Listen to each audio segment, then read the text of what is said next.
A friend of mine sent me a link to an article that stated salespeople make horrible managers. Well, let's have ourselves a pocket-sized pep talk, and I'll not only tell you why the complete opposite is true about salespeople, but I'll also tell you how we can make any star employee a star manager. A Pocket Sized Pep Talk, the podcast that can help energize your business and your life with a quick, inspiring message.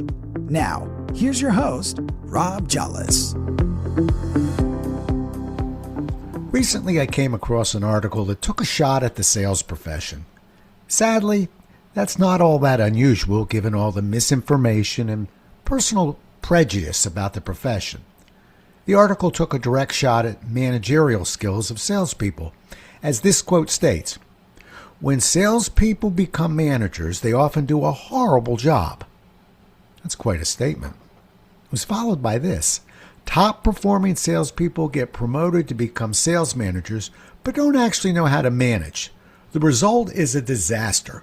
Productivity takes a dive. Disgruntled salespeople start heading for the door, and the new managers themselves burn out. That sound you just heard was the sound of me groaning. The funny thing is this. The writer, with an obvious bias against salespeople, almost got it right. He just needed to remove the word sales, and in two places, replace it with the word people. Watch how it reads now. Top-performing people get promoted to become managers, but don't actually know how to manage. The result is a disaster. Productivity takes a dive, disgruntled people start heading for the door, and the new managers themselves burn out. Now we have ourselves a podcast. Its a plot line is played out for decades, and it continues.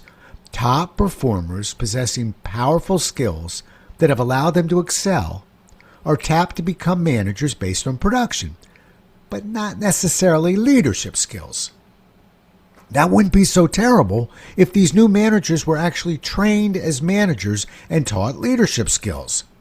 That's rarely the case, and basic management survival skills, which are not instinctive, are lost.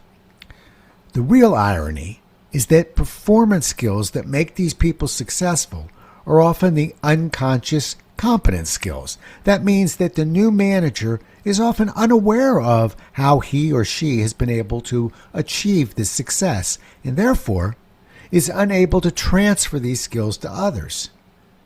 This leaves us with top performers with no management or leadership skills, unable to transfer the skill set that got them promoted in the first place. No wonder they burn themselves out. But the good news is that the solution's not all that complicated. Please note, I do not believe that training can solve everything, but in this case, it's the perfect solution. Not all training programs provide a standard set of skills, but for this scenario, the more generic, the better. And that's because many management skills, like giving recognition or delegating and improving job performance, are fairly generic by nature. The key, however, is to merge these generic skills to real-world scenarios, and not only role-play, but allow the participants to set up actual real-life applications. I prefer programs that allow participants to master one set of skills at a time in training, apply these skills outside of training, return another date for feedback, and work on another set of skills. That means a commitment to multiple program deliveries over a shorter period of time. That also means new managers can immediately apply and receive feedback on the skills they're mastering. The real mockery of calling out salespeople and claiming they make horrible managers is that, in fact, the complete opposite is true. When I was trained as a management trainer, we were taught a total of 25 different management skills. The one skill that was missing was how to sell, or as I've always defined it, how to take your idea, plant that idea in somebody else's brain, and make them feel like they thought of it. That could just be the most critical skill to possess and one of the most difficult skills to teach. And guess who shows up with that particular skill already mastered. Yep, salespeople.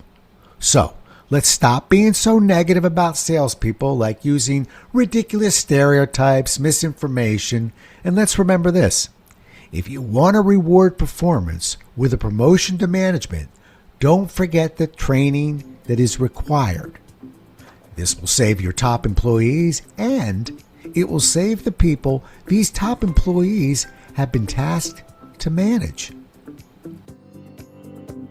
Thanks so much for listening. If you enjoyed today's show, please rate and recommend it on iTunes, Outcast, or wherever you get your podcasts. You can also get more information on this show and Rob at jollis.com.